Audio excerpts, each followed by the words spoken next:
स्वागत है आपका। इंडिया टीवी देख रहे हैं आप। आपके साथ मैं हूं प्राची पाराशर। मुकाबला का ये स्पेशल एडिशन सीधा बेंगलुरु के नेहरू तारामंडल से।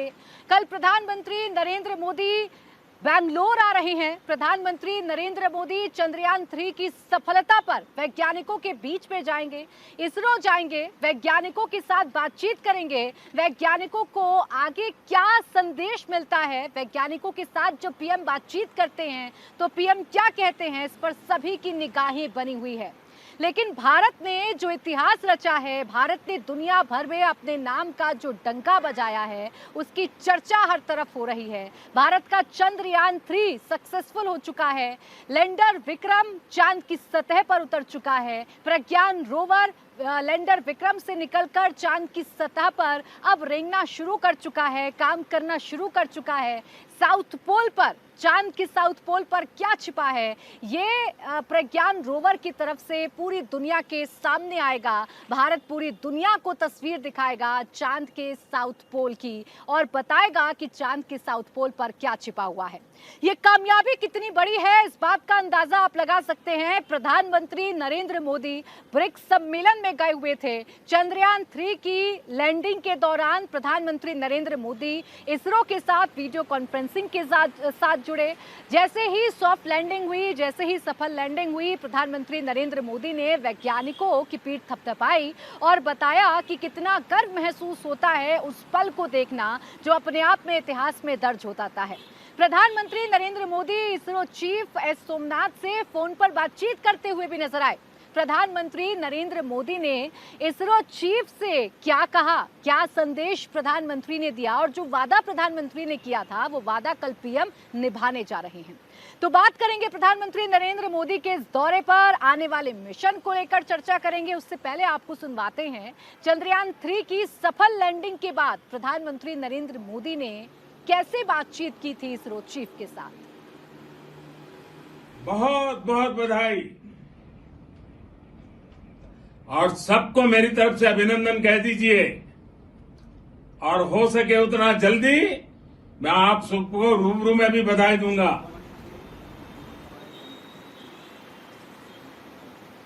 हेलो, मेरी आवाज आ रही है आपको? 1 2 3 1 2 3। तो प्रधानमंत्री नरेंद्र मोदी बहुत बहुत बधाई। प्रधानमंत्री नरेंद्र मोदी के चेहरे पर भी वही मुस्कुराहट थी जो मुस्कुराहट हर एक आम हिंदुस्तानी के चेहरे पर है, हर एक देशवासी के चेहरे पर है। अपने वैज्ञानिकों पर इस हिंद को नाज है। चंद्रयान 3 की सफलता को लेकर हर तरफ इसरो के वैज्ञानिकों की तारीफ हो रही है। प्रधानमंत्री नरेंद्र मोदी भी तारीफ करते हुए नजर आए और ये कहते हुए नजर आए थे कि मैं जब विदेश के दौरे से लौटूंगा तो बेंगलोर आऊंगा।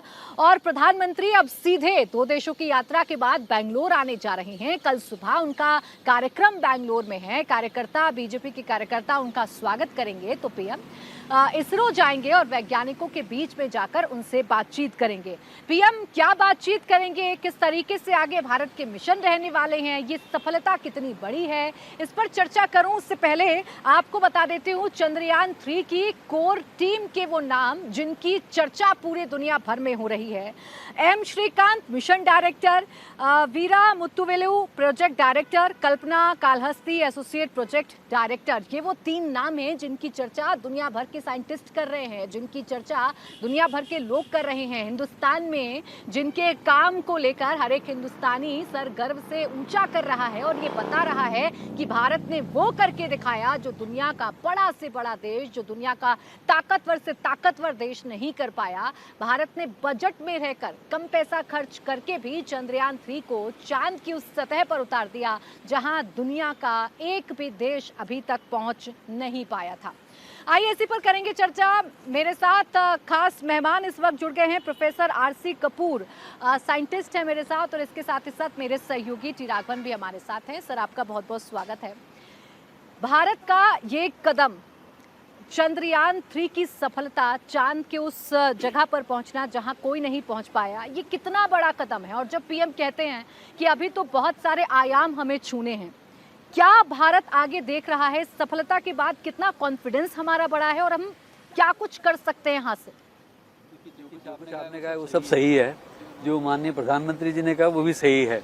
मैं तो ये मानता हूँ कि देखिए इसरो का जो शुरुआत जो है वो 1962 में है, छोटे साउंडिंग रॉकेट्स के ज़रिए है और पृथ्वी के बाहरी वातावरण को अध्ययन करने के लिहाज से था। और आज देखिए इसरो कहाँ से कहाँ पहुँच गया। आपने वो एक विजुअल देखा होगा जिसमें उस तस्वीर में बाईं तरफ जो है एक साइकिल के ऊपर रॉकेट पार्ट्स रखे हुए हैं, उसके दाईं तरफ जो है हमारा बाहुबली यानी GSLV Mark 3 रॉकेट है। तो ये जो है इन दोनों फ्रेम्स के बीच में जो है 60 साल का गैप है। आप ये समझिए कि 60 साल के उस गैप में कितना कुछ हासिल हुआ है। यानी कि अब ये समझिए कि एक बच्चा बड़ा हो गया है और वो अपने कारनामे दिखा रहा है और अपने माता पिता को खुश कर रहा है। तो ये एक मैं समझता हूँ कि ISRO has come of age, और इसके आगे जो है हर कदम के बाद एक नया चैलेंज होता है, उसका हम सामना करते हैं, रास्ते निकालते हैं, और अगर कोई कठिनाई सामने आती है तो उसको पार करते हुए हम वैसे ही आगे बढ़ते हैं जैसे हमारा रोवर जो है इस समय चंद्रमा पर इधर से उधर घूम रहा है। बिल्कुल, इसीलिए हम सूर्य की भी चर्चा कर रहे हैं, इसलिए हम शुक्र की भी चर्चा कर रहे हैं, अंतरिक्ष में नए नए आयाम छूने की बात कर रहे हैं। और यही बात प्रधानमंत्री नरेंद्र मोदी के संबोधन में भी थी। राघवन, जब कल PM आएंगे तो आगे का क्या रोड मैप तैयार हो जाएगा? क्या आगे किस तरीके से भारत को अंतरिक्ष की दुनिया में अपने नाम का डंका बजवाना है, कल ये दिशा और दशा तय हो जाएगी? जी बिल्कुल, देखिए जो कार्यक्रम रखा गया है इसको कॉम्प्लेक्स इस ट्रैक में, जहां से फिलहाल चंद्रयान 3 की लगातार ट्रैकिंग हो रही है, उस कार्यक्रम को देखेंगे तो आपको एक हिंट उसी वक्त लग गया था जब प्रधानमंत्री ने संबोधन दिया था इस मिशन चंद्रयान 3 की सफलता के बाद, जिसमें उन्होंने ये कहा था कि अब चांद हमने छू लिया है, अब चंद्रमा सिर्फ एक टूर के हैं और अब हमारी बारी सूरज को छूने की है। आदित्य L1 मिशन की लगातार चर्चा हो रही है और कुछ ही दिनों में हम श्रीहरिकोटा से इसे लॉन्च होते हुए भी देखेंगे। तो कुल मिलाकर कल के कार्यक्रम को जल्दी से मैं बता दूं तो तकरीबन 1 घंटे का वक्त जो है प्रधानमंत्री वहां पर व्यतीत करने वाले हैं। और वो जिस कोर टीम की आप बात कर रही थी प्राची, उनके अलावा वो सारे वैज्ञानिक जो इस पूरे मिशन से जुड़े हुए हैं उन्हें संबोधित करेंगे और हो सकता है कि उस कोर टीम के साथ प्रधानमंत्री की 1-to-1 बातचीत भी हो। बिल्कुल, और ये 1-to-1 बातचीत बहुत अहम रहने वाली है आने वाले वक्त के लिए। प्रधानमंत्री नरेंद्र मोदी जब चंद्रयान 2 फेल हो गया था, जब चंद्रयान 2 की लैंडिंग सफल नहीं हो पाई थी, फेल होना तो उसे नहीं कहेंगे क्योंकि उसी के एक्सपीरियंस के साथ भारत ने इतना बड़ा कारनामा करके दिखाया है। उस वक्त भी प्रधानमंत्री ने कहा था कि अगली बार फिर से प्रयास कीजिए और अंतरिक्ष की दुनिया में अपना डंका बजाइए। चंद्रयान 3 की सफलता के बाद प्रधानमंत्री ने फिर ये कहा है कि ये कदम रुकेंगे नहीं, ये कदम ऐसे ही बढ़ते जाएंगे और पूरी दुनिया देखेगी हिंदुस्तानियों का दम। हमारे साथ एक और खास मेहमान इस वक्त जुड़ गए हैं, डॉक्टर वेंकटेश्वर शर्मा, पूर्व डिप्टी डायरेक्टर इसरो हमारे साथ हैं। सर, जब PM ये कहते हैं कि ये तो बस एक शुरुआत है, जब PM ये कहते हैं कि चंदा मामा दूर के, अब हम ये नहीं कहेंगे चंदा मामा बस एक टूर के, हम ये कहेंगे, तो यहाँ से आगे का क्या रास्ता नजर आता है? भारत अब क्या बड़े बड़े मिशन की तरफ आगे बढ़ेगा, क्या हासिल करेगा चंद्रयान 3 की सफलता के बाद? बहुत अच्छा क्वेश्चन पूछा। ये जो शुरुआत है वो ज़रूर है, ये शुरुआत। ये सैटेलाइट और रॉकेट का ये मामला, ये इंडिया और इसरो का प्रोग्राम क्या है आप देख सकते हैं।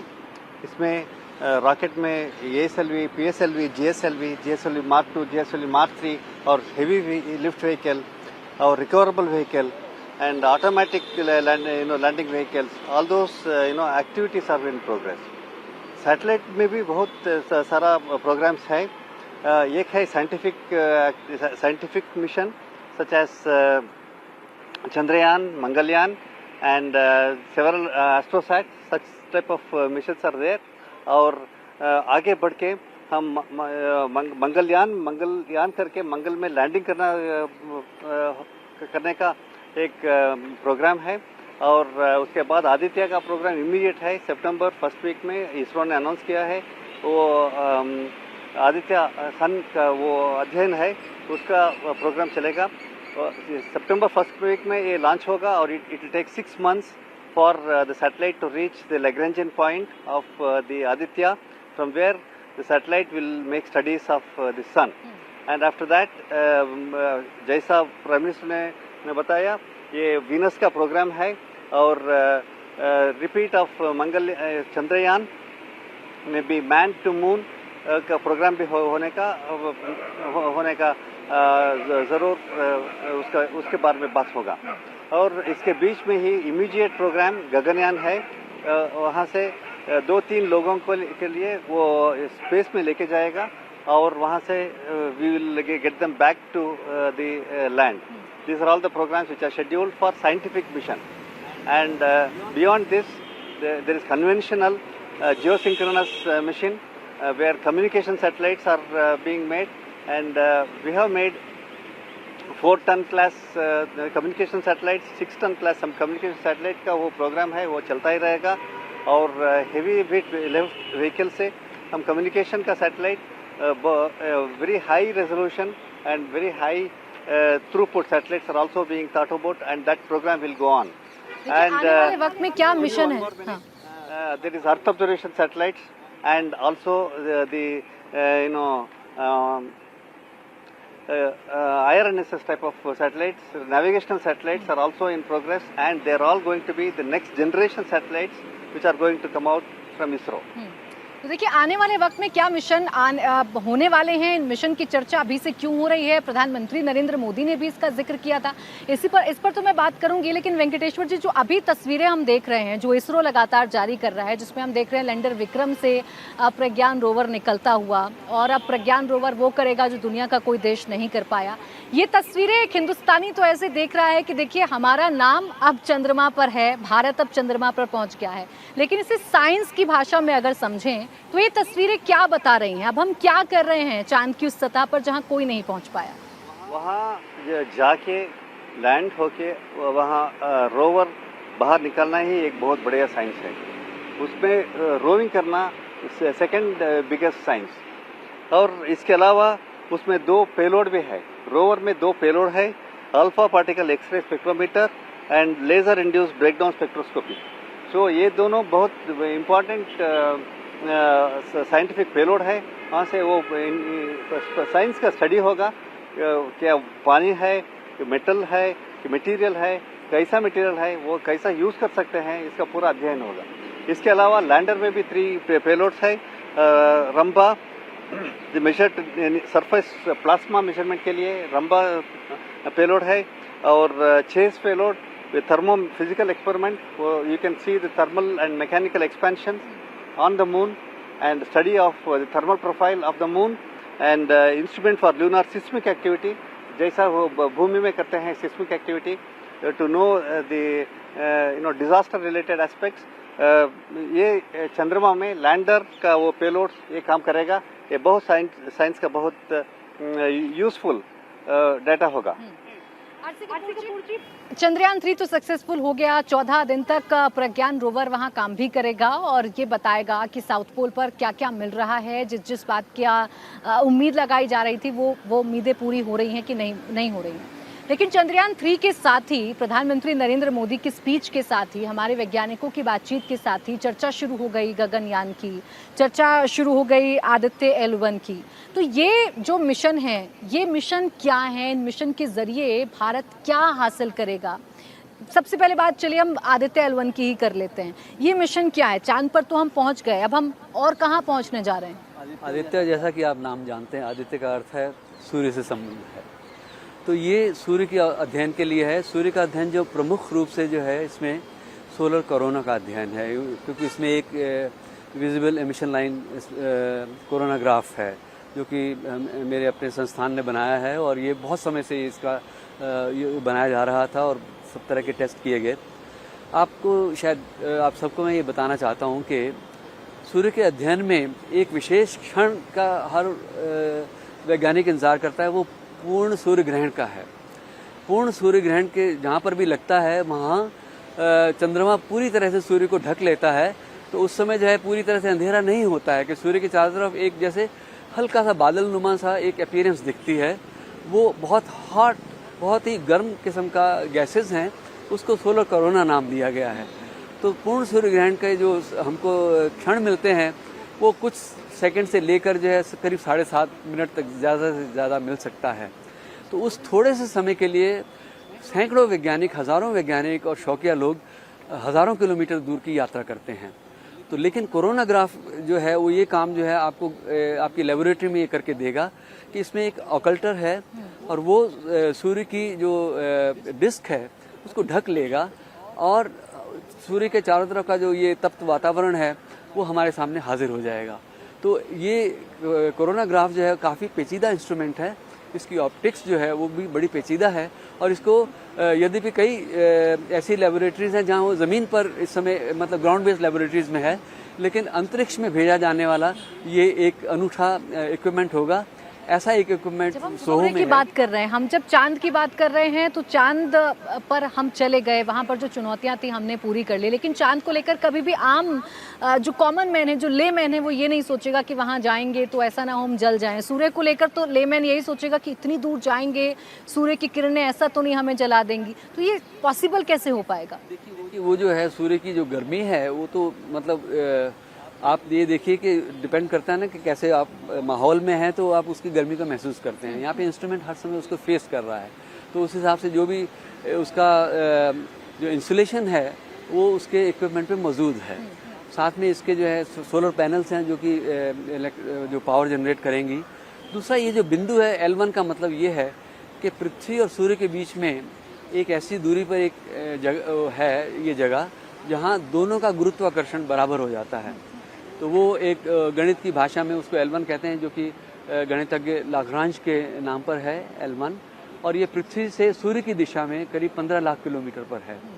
तो ये आदित्य L1 को जो है उसको वहाँ तक पहुँचाना है और इसको 127 दिन लगेंगे लॉन्च होने के बाद, तभी जाकर वहाँ पर इसको उसकी जो स्थापना है उस स्थान पर, वो भी अपने आप में एक बड़ी ही पेचीदा प्रोसेस है। और फिर उसके बाद जो इसके इंस्ट्रूमेंट जब काम करना शुरू होंगे तो देखा जाएगा। लेकिन ये एक बहुत ही एम्बिशियस मिशन है और इसकी जो प्रस्तावना 2006 में हुई, 2008-09 में इसको मंजूरी मिली, इसके ऊपर काम शुरू हुआ। पहले प्रोजेक्ट का स्वरूप कुछ और था, फिर फाइनली ये विचार किया गया कि बहुत सारे इसमें जितने भी पेलोड डाल सकते हैं उनको भेजा जाए, ताकि स्पेस वेदर एक चीज़ है कि सूर्य की तरफ से जो रेडिएशंस आता है और ऊर्जावान कण आते हैं उनका पृथ्वी पर किस प्रकार से प्रभाव होता है, क्योंकि अब हमारी लाइफ टेक्नोलॉजिकल है। तो अब वो बात नहीं है कि आज से हम 100 साल पहले जो है हमको कोई फ़र्क नहीं पड़ता था। आज अगर सूरज में कुछ हलचल होती है तो जो मैग्नेटिक स्टॉर्म्स यहाँ हो सकते हैं, आपका इंटरनेट पे बाधा पड़ेगी, हवाई जहाज़ के लिए जो GPS का सिस्टम है उसमें कहीं कुछ प्रॉब्लम आ सकती है, बहुत सारी बातें हैं। तो उस लिहाज से जो है एक ये अध्ययन बहुत महत्वपूर्ण। बिल्कुल, देखिए चंद्रयान 3 की जो सफलता है इसने हमारे कॉन्फिडेंस को भी बढ़ाया है, हमारी जिज्ञासा को भी बढ़ाया है, और ये जिज्ञासा आने वाले वक्त में भारत को बहुत ऊंचाइयों तक ले जाएगी। और इस पर जो काम है वो शुरू भी हो चुका है, इससे पहले भी काम किया जा रहा था और प्रधानमंत्री नरेंद्र मोदी भी इसी तरफ इशारा कर रहे हैं। प्रधानमंत्री जब कल राघवन आएंगे, इसरो के अंदर जब प्रधानमंत्री पहुंचेंगे तो उनकी मुलाकात किन किन लोगों से होगी, वहां पर क्या कुछ बातचीत होगी, आगे क्या रूपरेखा तैयार की जाएगी, क्या बातचीत होगी? क्योंकि मेहनत तो हमारे वैज्ञानिकों की है, वो मेहनत कर रहे हैं, बस सपोर्ट प्रधानमंत्री का इसी मेहनत को प्राची वो देखना, सुनना और समझना चाहते हैं। इसीलिए प्रधानमंत्री ने उसी वक्त कहा था, इस सफलता के बाद जब उन्होंने उद्बोधन दिया था, उन्होंने कहा था कि मैं सबसे पहले भारत पहुंचूंगा, और आप जानती हैं विदेश दौरे से वो सीधे यहीं पर पहुंच रहे हैं।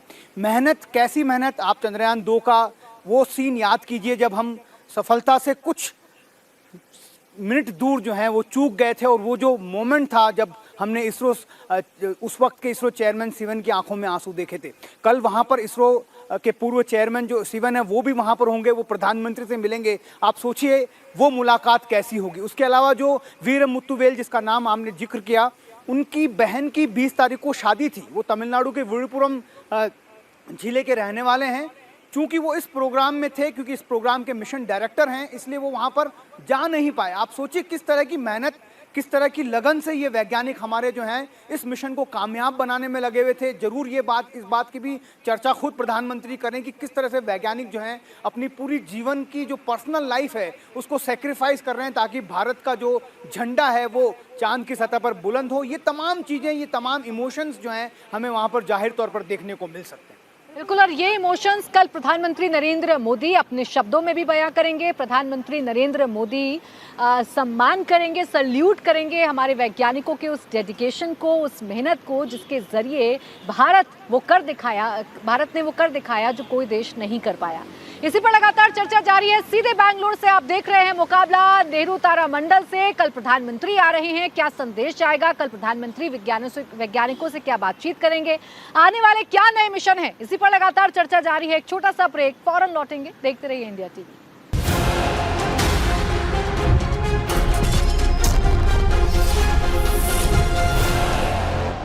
ब्रेक के बाद स्वागत है आपका। आप देख रहे हैं मुकाबला सीधा बैंगलोर के नेहरू तारामंडल से। प्रधानमंत्री नरेंद्र मोदी कर बैंगलोर आ रहे हैं। अपने 2 देशों की यात्रा पूरी करने के बाद प्रधानमंत्री सीधे बैंगलोर आएंगे, हमारे इसरो के साइंटिस्ट के बीच में रहेंगे। प्रधानमंत्री जब बातचीत करेंगे तो प्रधानमंत्री क्या संदेश देंगे, आने वाले वक्त के लिए भारत की क्या दिशा और दशा हमारे साइंटिस्ट तय करेंगे, देश के प्रधानमंत्री तय करेंगे। कल ये रूपरेखा देश के सामने आ सकती है। इसी पर लगातार चर्चा जारी है। खास मेहमान हमारे साथ बने हुए हैं, इसके साथ ही साथ मेरे सहयोगी राघवन मेरे साथ हैं। राघवन, हम क्या मिशन है इस पर चर्चा करें उससे पहले, कल जब पीएम आएंगे तो पीएम के क्या क्या कार्यक्रम रहेंगे? एक भव्य कार्यक्रम हो सकता है, बीजेपी एक भव्य कार्यक्रम कर सकती है, ऐसी जानकारी मिल रही है। हजारों की संख्या में लोग पीएम का स्वागत करने पहुंच सकते हैं। बहुत जल्दी से बता दें तो 5:45 पर उनके जो विशेष विमान है उसकी लैंडिंग हो रही है HAL एयरपोर्ट पर। वहीं पर ऐसा बताया गया 5 से 6 हज़ार बीजेपी के कार्यकर्ता वहां पर जुट रहे हैं, जो प्रधानमंत्री के स्वागत के लिए वहां पर पहुंचेंगे। उनके साथ एक इंटरेक्शन हो सकता है, इसकी कंफर्मेशन नहीं है, लेकिन वहां पर प्रधानमंत्री उनसे जरूर मुलाकात करेंगे, ऐसी बात कही जा रही है। उसके बाद तकरीबन 23 किलोमीटर का एक रोड जो है वो तय करना है उनको। इसरैक पीनिया, जहां पर मिशन ऑपरेशन कॉम्प्लेक्स है प्राची, वहां पर जालाहल्ली क्रॉस से पीनिया का इसरैक, जहां पर 1 किलोमीटर की दूरी है, वहां पर एक रोड शो बीजेपी की तरफ से प्लान किया गया है। वहां पर हम देखेंगे कि किस तरह से भव्य तरीके से प्रधानमंत्री का स्वागत होता है। उसके बाद वो इसरैक में जब जाएंगे, तकरीबन 1 घंटे का इंटरेक्शन प्रोग्राम उनका साइंटिस्ट के साथ है, जिसकी नजर अब सब पूरे देश की है। पूरी दुनिया के लोग उस इंटरेक्शन को देख रहे हैं, क्योंकि जैसा आपने बताया वहां से स्पेस का फ्यूचर रोड मैप जो है हमारा तैयार होगा। बिल्कुल, और ये फ्यूचर रोड मैप कितना ताकतवर होगा, कितना शानदार होगा, ये चंद्रयान 3 की सफलता के बाद पूरी दुनिया अब जान चुकी है कि भारत अगर कुछ ठान ले तो फिर उसे हासिल करने में भारत एड़ी चोटी का दम लगाता है और उसे हासिल करके दुनिया के सामने एक मिसाल भी पेश कर देता है। वेंकटेश्वर जी, देखिए, नए आयाम हमारे वैज्ञानिक छू रहे हैं। नए आयाम छूने के लिए हमारे वैज्ञानिक दिन रात मेहनत भी कर रहे हैं, और जो आने वाले मिशन जिन पर हम सिलसिलेवार तरीके से चर्चा करेंगे, वो मिशन भी हमारे वैज्ञानिकों की कड़ी मेहनत के साथ ही पूरा होंगे। लेकिन जब ऐसे मौक़ों पर देश के प्रधानमंत्री साइंटिस्ट के बीच में पहुंचते हैं, उन साइंटिस्ट के बीच में, जैसा राघवन बता रहे थे कि अपने घर के कामकाजों को छोड़कर वो दिन रात मेहनत करते हैं, क्या उस वक्त वातावरण रहता है, या क्या संदेश जाता है साइंटिस्टों के बीच में? किस तरीके से फीलिंग रहती है कि पीएम उनसे मिलने आए हैं? साइंटिस्ट लोग बहुत सिंपल लोग होते हैं, उनका इमोशंस बहुत कंजर्वेटिव होता है। पीएम आने से ये बहुत बड़ा इंस्पिरेशन होता है, हम लोगों के लिए बहुत इंस्पिरेशन होता है। साइंटिस्ट लोगों के लिए कुछ डिमांड नहीं होता, तो सभी टाइम आप देख सकते हैं वो बहुत सिंपल। मैं और एक चैनल में भी बताया, ये उनको थोड़ा सा खुशी करने से ही, वो इनकरेजमेंट करने से ही पूरा सा पूरा वो काम हो जाएगा। और ये ऐसा नहीं है कि उसको वो देना ये देना, वो कुछ नहीं होगा। और हमारा प्रोग्राम तो भी हम एक ज़रूर पूरा सा रोड मैप बना हुआ है, geosynchronous satellite, earth observation satellite और scientific satellite and navigation satellite का पूरा रोड मैप बना हुआ है। मेरे हिसाब से वो प्रेजेंट होगा और प्राइम मिनिस्टर को कन्विंस किया जाएगा कि हमारा क्या प्रोग्राम है वो ठीक चल रहा है, ठीक चलेगा। और हमें कमिटमेंट है, हम प्रोग्राम किसी प्रोग्राम हम लेने से वो अच्छे से बढ़िया तरह हम कंप्लीट करेंगे। ऐसा नहीं है कि हम फेल्यूर नहीं फेस किया, हम फेल्यूर फेस किया और फेल्यूर फेस करने से ही हम बहुत मजदूब होके और really we have come out very strong and we did very good job after every failure होने से हम ये फ़ायदा उठाया फेल्यूर का और बढ़िया से बढ़िया वो एनालिसिस करके ये सैटेलाइट चंद्रयान में क्या इम्प्रूवमेंट किया वो उसी तरफ हम रॉकेट में भी और दूसरा सैटेलाइट्स में भी इम्प्रूवमेंट करके हम जा रहे हैं। तो कल का ये उम्मीद है कि प्राइम मिनिस्टर को हम इम्प्रेस कर पाएंगे और हमारा फ्यूचर का प्लान भी प्राइम मिनिस्टर को प्रेजेंट करके उनका अप्रूवल वो क्या है वो ले सकते हैं, ये हमारा उम्मीद है। प्रधानमंत्री आ रहे हैं वेंकटेश्वर जी, और देखिए चर्चा हो रही है उस टीम की, इसरो के साइंटिस्ट की, उस टीम की, पूरी कोर टीम की जिनकी मेहनत से चंद्रयान 3 की सफल लैंडिंग हो पाई। अगर मैं पूरी टीम की बात करूं, किसी भी मिशन में जब इसरो के साइंटिस्ट लगते हैं तो वो टीम कैसे काम करती है? जैसे थोड़ी देर पहले राघवन बता रहे थे चर्चा में कि एक जूनियर साइंटिस्ट भी अगर कोई आपत्ति लगाता है तो वो सीधा इसरो चीफ तक जाती है, उनको भी इस बात पर जवाब देना होता है, वो देखते हैं कि आपत्ति किस बात को लेकर है। तो ये पूरी जो टीम होती है किसी भी एक मिशन की, ये कैसे काम करती है, ये जानना बहुत दिलचस्प होगा दर्शकों के लिए भी।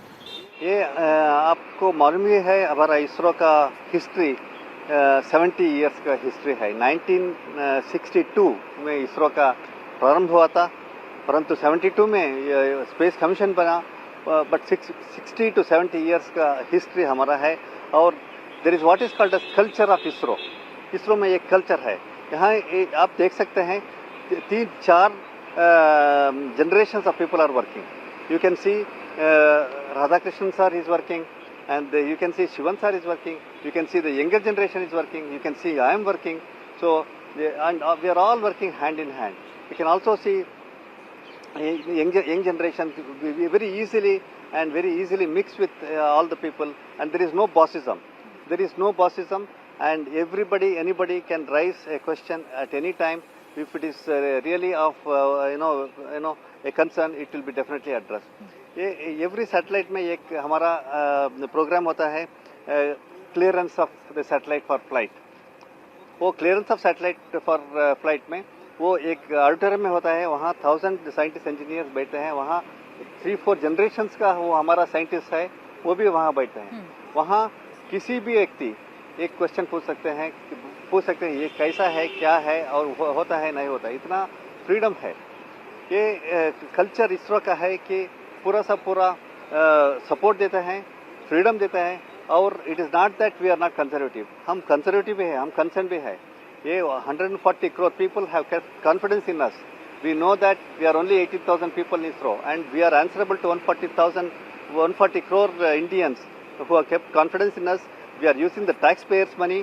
हम इसका बहुत ध्यान रखते हैं। और एवरी प्रोग्राम, एवरी सैटेलाइट आप देख रहे हैं, बोल रहे हैं इतना कम से आप कैसे कर रहे हैं। ये ऐसा है कि हमारा थिंकिंग ऐसा है कि क्या करना वही करना, ज़्यादा मत नहीं करना, क्योंकि ये हमारा वो आंसरेबिलिटी क्या है, उसको कंजर्वेटिव क्या है, वो कंजर्वेटिव अप्रोच हम लेते हैं। ऐसा नहीं है कि हम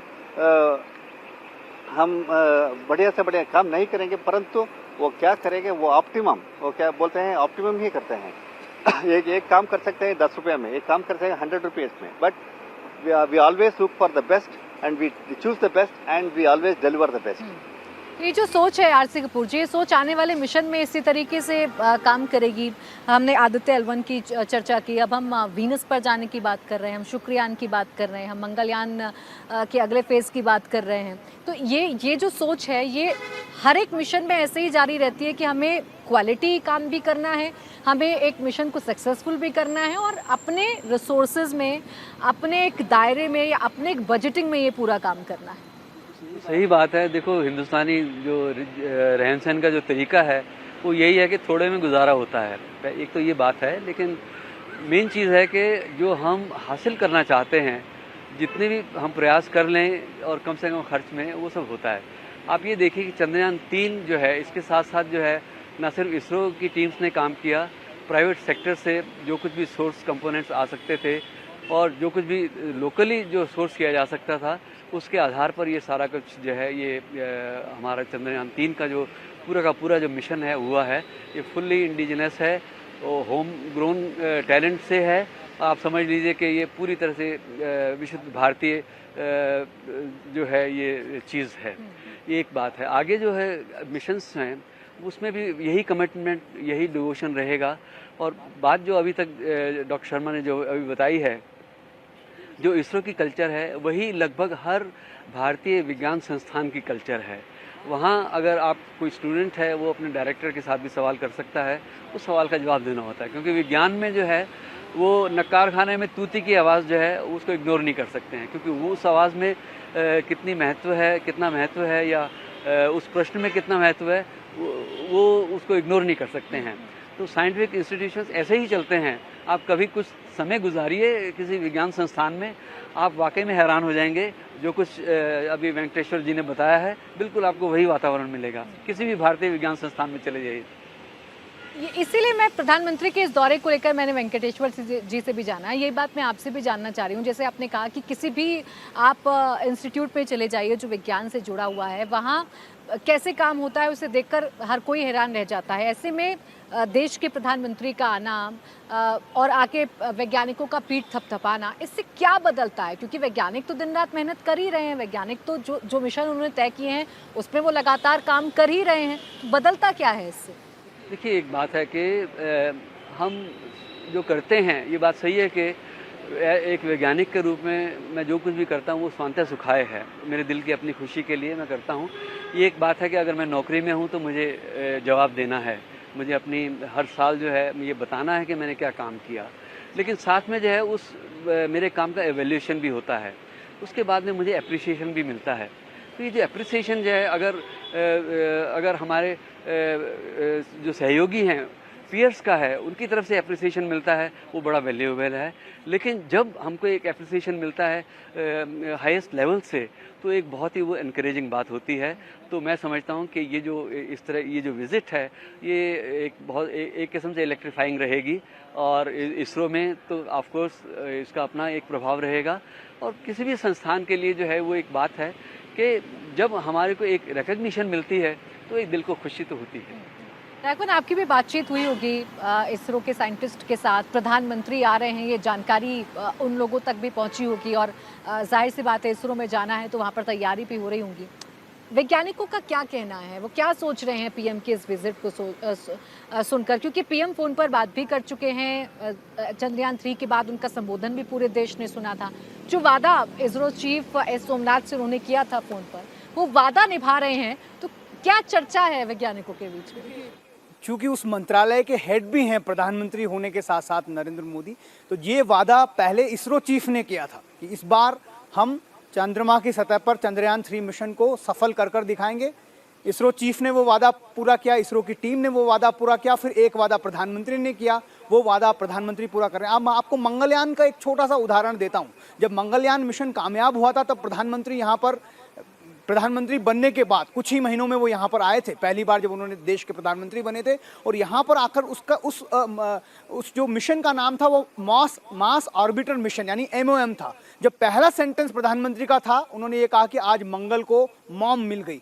जो वहाँ पर माहौल, हम क्योंकि उस पल के साक्षी थे प्राची, जो माहौल हमने वैज्ञानिकों के बीच में देखा, वो जो उत्साह, एक गूज बम्प वाला जो माहौल कहते हैं, उसके बाद एक, जैसा सर ने बताया, इलेक्ट्रीफाइंग माहौल वहाँ पर हो गया। बहुत ज़्यादा प्रेरणा, बहुत ज़्यादा उत्साह वैज्ञानिकों को मिलता है। वैसे भी 24/7 काम करते हैं, लेकिन जब ऐसे स्टेट हेड आकर ऐसी बात यहाँ पर कर जाते हैं, तो वो जो मिशंस जिसकी हम लगातार बात कर रहे हैं, हम भले उत्साहित हों, हम भले रोमांचित हों, लेकिन वो कितने जटिल होते हैं, कितनी कठिन परिश्रम उसके पीछे होता है, ये हम समझते हैं क्योंकि हम इसको कवर करते हैं। तो ये जो बातें होती हैं जो स्टेट हेड की तरफ से की जाती हैं, ये वाकई में बहुत बड़ी प्रेरणा का संचार वैज्ञानिकों के दिल में करती है। वैज्ञानिक भी पूरी तरीके से तैयार हैं पीएम की बातें सुनने के लिए, पीएम को अपने बीच में लाकर उनका स्वागत करने के लिए। जी बिल्कुल, देखिए मैंने कहा कि तैयारियां हो चुकी हैं। ये बताया गया है कि जो इसरो चेयरमैन सोमनाथ है वो उनको रिसीव करेंगे। उस वक्त जो पूर्व चेयरमैन हैं जिनका कंट्रीब्यूशन स्पेस फील्ड में भूला नहीं जा सकता, चाहे वो सिवन हो जिसकी बात हमने की, चाहे वो डॉक्टर राधाकृष्णन हो, डॉक्टर कस्तूरी रंगन हो, इन सबको भी स्पेशल इन्वाइटी के तौर पर वहाँ पर बुलाया गया है। उसके बाद मिशन ऑपरेशन कॉम्प्लेक्स जहाँ से इस पूरे मुहिम को अंजाम दिया जा रहा है, वहाँ का प्रधानमंत्री दौरा करेंगे और वहाँ पर एक एक साइंटिस्ट से वो खुद मुलाकात करेंगे। तो आप सोचिए कि कैसा माहौल वहाँ पर रहने वाला। किसी भी मिशन को कंप्लीट होने के बाद वेंकटेश्वर जी, आगे क्या प्राथमिकताएं रहती हैं? अब जैसे चंद्रयान 3 इसरो देश के सामने जानकारी साझा कर रहा है, उस वीडियो के बारे में भी हमने चर्चा की, जो वीडियो प्रज्ञान रोवर का पूरे देश के सामने रखा गया।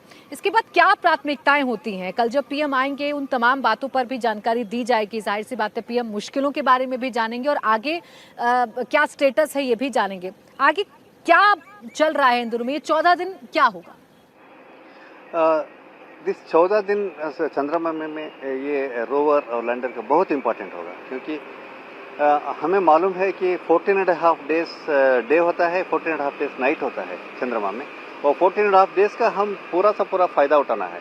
इसी के लिए हमने लैंड किया 23 अगस्त 6 PM में लैंड किया, क्योंकि तब वो सूर्य उदय हो रहा था चंद्रमा में. From there 14.5 days we are getting. Therefore we have landed on 23rd 6 PM. अब तो रोवर चंद्रमा में है और लैंडर पूरा 3 वो इंस्ट्रूमेंटेशन है, उसका कैलिब्रेशन चल रहा है, और रोवर का इंस्ट्रूमेंटेशन भी कैलिब्रेशन चल रहा है, और एक्सपेरिमेंटेशन शुरू जल्दी हो जाएगा. ये 14 days में पूरा सा पूरा एक्सपेरिमेंट होगा, पूरा डाटा कलेक्ट किया जाएगा. वो डाटा इंडिया हमारा इंडिया में और अदर रिसीविंग सेंटर्स में भेजा जाएगा, और उसका एनालिसिस होगा, और उसका एनालिसिस करके वो कुछ और एक्सपेरिमेंट करना है, उसका फाइन ट्यून हो जाएगा इंस्ट्रूमेंटेशन फाइन ट्यून होके, तो फिर we will get the data. ये एनालिसिस कंप्लीट चलता ही रहेगा ये 14.5 days तक, और 14.5 days के बाद वो वहाँ नाइट हो जाएगा. नाइट में वो कुछ नहीं कर सकता, क्योंकि टेम्परेचर -200 डिग्री तक हो जाएगा, और रोशनी नहीं रहेगा. और after 14.5 days again the sun will rise. When the sun rises हम ट्राई करेंगे उठाने के लिए, वेकअप करने के लिए. वेकअप करने का एक चांस भी है, परंतु हमारा गारंटी नहीं है वो हो जाए. Luckily it may happen also. अच्छा, ये सिर्फ खोज पानी को लेकर है, क्योंकि साउथ पोल पर या चंद्रयान 3 की जब बात हो रही है तो सबसे ज्यादा चर्चा पानी को लेकर है. सिर्फ पानी ही है एक वजह, या और भी बातें हैं जो हम जानना चाहते हैं? It's not just the pani. It is if you had seen there are 3 payloads है लैंडर में. एक है वो सिस्मिक का, वो हम सिस्मिक वो मून में क्या चल रहा है, वो सिस्मिक एक्टिविटी उसका अध्ययन होगा, और स्पेक्ट्रोस्कोपी होगा, और टेम्परेचर मेजरमेंट होगा, थर्मल प्रोफाइलिंग होगा. Water content, water presence is only one experiment, but there are several other experiments which are equally important. ये है ना, आज या कल वो कॉलोनाइजेशन होने का संभावना है. सभी देश इस कॉलोनाइजेशन का बात कर रहे हैं. ये कॉलोनाइजेशन करने के लिए हम जानना चाहिए कि वहाँ हो सकता है या नहीं, फ्यूचर में हम कर सकते हैं नहीं. पास्ट में if any possibility of life exists, that also study has to be done, so that in future we can do the colonization. More than anything, कल का प्राइम मिनिस्टर का विजिट कब होगा, ये पूरा सा पूरा एनकरेजमेंट साइंटिस्ट इसरो कम्युनिटी को और इसरो साइंटिस्ट को होगा. ये इतना नहीं है कि पूरा साइंटिस्ट हमारा देश में क्या है, other than ISRO also it will be a very big encouragement. आप समझिए, ये इसरो का प्रोग्राम, इसरो का सिर्फ इसरो का नहीं है, ये देश का है, 140 करोड़ पीपल का है. और ये इंकरेजमेंट ये नॉट 18,000 पीपल का, ये 140 करोड़ पीपल का इंकरेजमेंट हो जाता है. आप देख रहे हैं इतना मजा आ रहा है लोगों के लिए, इतना कॉन्फिडेंस है. कॉन्फिडेंस आने से ही 90% का हमारा सक्सेस हो जाएगा. इसी के लिए ये देश बहुत अच्छा से आगे बढ़ सकता है. ये एक वन सिंपल एग्जाम्पल है. Prime Minister of India, how he encourages and how he makes the people feel that we are Indians. It is a very proud moment for not only 18,000 of ISRO or scientists and engineers, 140 crore people of India. प्रधानमंत्री नरेंद्र मोदी की वो बात कि चंदा मामा दूर के नहीं, अब चंदा मामा एक टूर के हैं. आरसी कपूर जी, ये बात आम भाषा में भी पूछी जा रही है.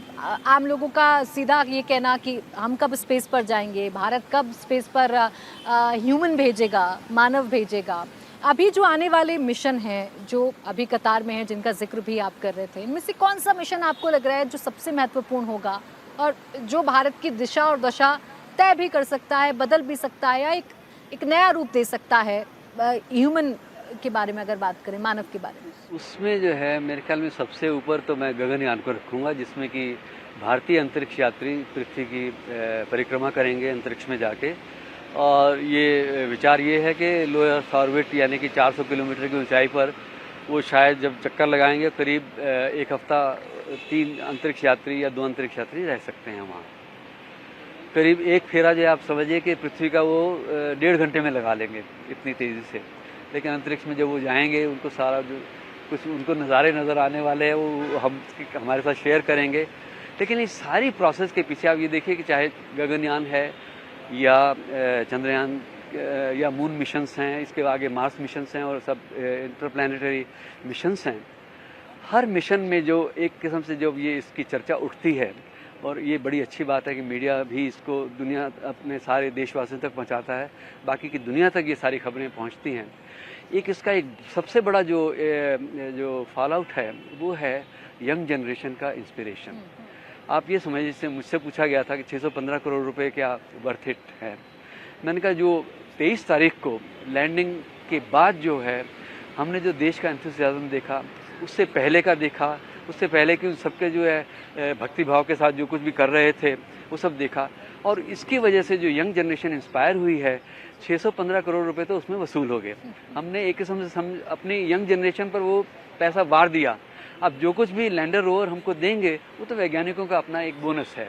इसके आगे कोई भी मिशन होगा वो फिर से एक इंस्पिरेशन की एक लहर पैदा करेगा, और मैं समझता हूँ कि यंग जनरेशन अब स्टेम में ज़्यादा दिलचस्पी लेगी और साइंस, टेक्नोलॉजी, इंजीनियरिंग और मैथमेटिक्स और ये सब में उसमें बहुत आगे बढ़ेंगे।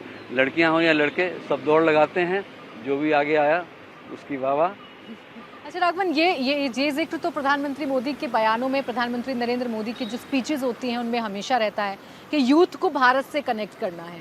भारत असल में क्या है ये आज के यूथ को दिखाना है। जो सेंटर ऑफ अट्रैक्शन हमेशा से विदेशी ज़मीन रही यूथ के लिए, अब उसे बताना है कि यहाँ की साइंटिस्ट, यहाँ का सिस्टम इतना अव्वल है कि दुनिया में जो कोई नहीं कर पाता वो भारत करके दिखाता है। चाहे वो चंद्रयान 3 की सफलता का ही जिक्र क्यों ना करना हो। तो यहाँ से कल भी कोई संदेश जा सकता है। देखिए, बहुत पॉसिबिलिटी इस बात की है, क्योंकि जो जिस यूथ की लगातार प्रधानमंत्री बात कर रहे हैं, इसरो में हमने वो देखा है। जैसा सर बता रहे थे कि 4 जनरेशन्स जो हैं वहाँ एक साथ काम करती है। अब जब इसरो में प्राइवेटाइजेशन की बात हुई, जिसकी चर्चा तो कुछ देर पहले हमने की थी, स्टार्टअप कंपनीज बेंगलुरु में बहुत ज़्यादा हैं, बगल में हैदराबाद है, वहाँ की स्टार्टअप कंपनीज ने इसरो के साथ टाई अप कर लिया। और इन स्टार्टअप कंपनी को चलाने वाले प्राची, हम आपको बता दें कि लेट 30s मैक्सिमम हम उनकी एज लिमिट बता रहे हैं। सब यंग जो स्टूडेंट्स हैं या फिर जो एंथुसियास्ट हैं, जो साइंटिस्ट हैं, वो इन कंपनियों को अब संभाल रहे हैं, उन कंपनियों को आगे लेकर जा रहे हैं, और उनका अब सीधा कनेक्शन इसरो के साथ हो रहा है। मुझे बहुत उम्मीद है कि इस बात का जिक्र कल जरूर प्रधानमंत्री के संबोधन में होगा कि किस तरह से स्टार्टअप कल्चर जो है वो इसरो में अब उसको प्रवेश मिला है। एक तरह से प्रयास भी है प्रधानमंत्री नरेंद्र मोदी का कि यंग जनरेशन को स्पेस, साइंस और टेक्नोलॉजी से जोड़ा जाए, और ये एक रास्ता जो है बड़ा प्रशस्त होता हुआ नजर आ रहा है इस सफलता के बाद। बिल्कुल, देखिए तस्वीरों को देखकर ना सिर्फ हम खुश होते हैं वेंकटेश्वर जी, बल्कि अब हम कनेक्ट कर सकते हैं। हमारी जो जिज्ञासा है खासकर युवाओं की, जिसे ये लगता था कि बाहर जाएंगे, नासा जाएंगे तभी शायद हम साइंटिस्ट बन पाएंगे, अब उनके मन में भी ये फीलिंग जागेगी कि हम भारतीय हैं, भारत में रहकर भी हम वो कर सकते हैं जो हम बाहर जाकर नहीं कर सकते, जो हम नासा में जाकर नहीं कर सकते। तो ये कितना बड़ा बूम होगा भारत के लिहाज से। अब बहुत अच्छा क्वेश्चन पूछा। ये बहुत वेरी हाई इम्पैक्ट प्रोग्राम। इसमें impression you can see from all ages of the citizens. You can see impression, whether it is school children or college children or working children. जरूर ये 140 करोड़ पीपल के लिए encouragement है। मैं थोड़ा आगे जाना चाहता हूँ। ये इंडस्ट्रीज को बहुत इंडस्ट्रीज को भी बहुत अच्छा सिचुएशन है कि वो स्पेस में और हाईरेल में काम करूँ। हमारे साथ 157 इंडस्ट्री सब काम कर रहे हैं। हमारा ये 13,000 crore per annum is the budget. वो 13,000 करोड़ में हमारा वो 7-8 सैटेलाइट होता है और 5-6 रॉकेट होता है। इसमें भी 150 के ऊपर के इंडस्ट्रीज हमें जुड़े हुए हैं। उनको भी ये बहुत अच्छा इंकरेजमेंट है, क्योंकि वो भी इसमें काम किया है। और हमारा स्पेस पॉलिसी हो रहा है अभी, उसका ये हमारा 2% कंट्रीब्यूशन है वर्ल्ड में इंडिया का स्पेस में। उसको प्राइम मिनिस्टर ने घोषणा किया था एटलीस्ट मेक इट 10% और 20%। सो उसका भी वो दिशा में काम करेगा। प्राइवेटाइजेशन नहीं है, ये involvement of the private people. मैं थोड़ा ये आपको जानकारी देना चाहता हूँ कि प्राइवेटाइजेशन हम सभी प्राइवेट को इन्वॉल्व करके पीपीपी मॉडल में हम काम करते हैं। ये ऐसा नहीं है कि हम कुछ दे देंगे वो करेंगे, नहीं, वो ऐसा नहीं है। हम partner, we are partner with everybody.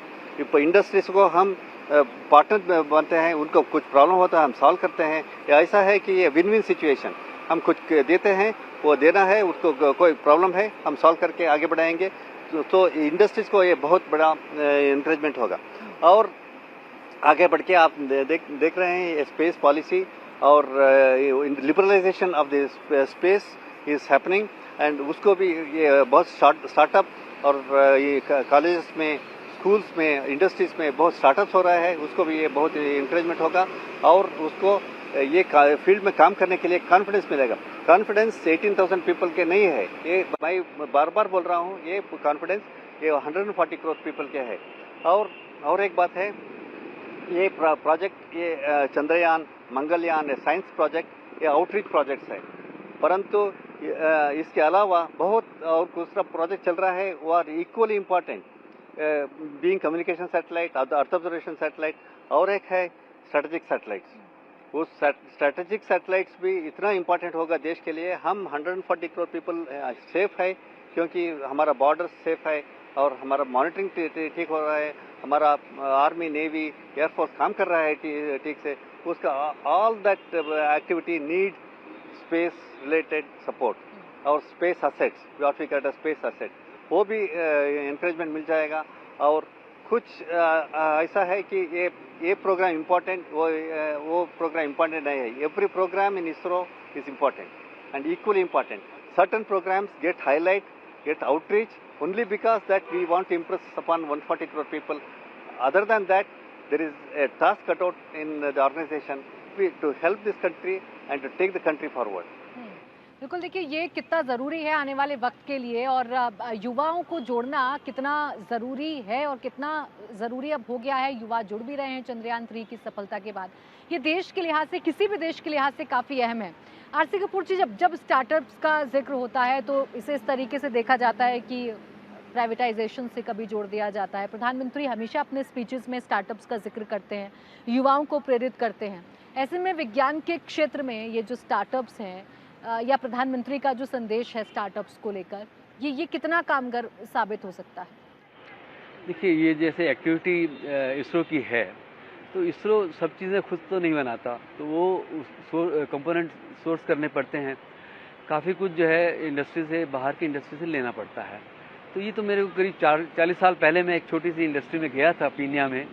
तो वहाँ उन्होंने, जब उनको पता चला मैं कौन से इंस्टीट्यूट से, तो उन्होंने बताया कि वो पहले इसरो में थे।